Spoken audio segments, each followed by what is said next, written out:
Anatomical planes.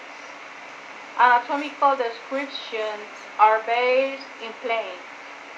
4 imaginary planes: median, sagittal, coronal, and horizontal, passing through the human body in anatomical position.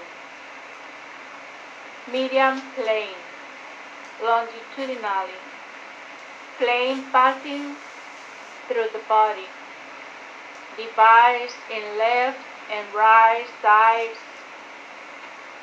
have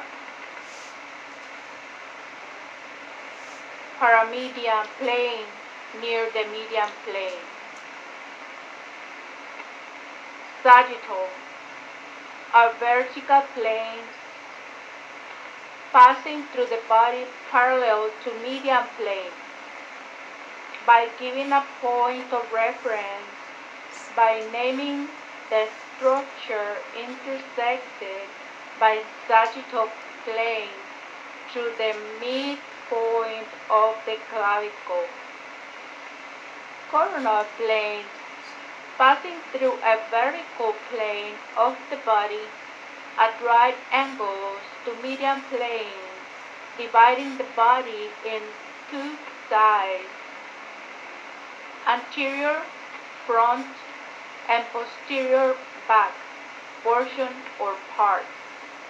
Horizontal, whole transverse plane, plane passing through the body at right angle to medial and coronal plane. The horizontal planes makes 2 parts, the inferior and superior. When given a point of reference, helps finding the level of the plane through the umbilicus. Radiologists call transaxial or axial plane. Those are perpendicular to long axis of human body and limb.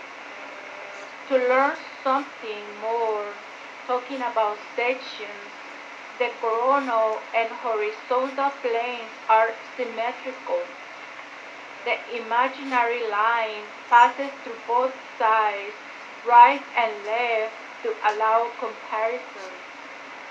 The number on sagittal, coronal, and horizontal planes are unlimited. To describe sections, anatomical planes are used. Longitudinal sections runs along lengthwise along the axis of human body or any one of the described parts, regardless the body's position. Transverse sections, called cross sections, are slices cutting at right angles to the longitudinal axis of human body or any of its parts. Oblique sections, oblique slices of the body of any of its parts.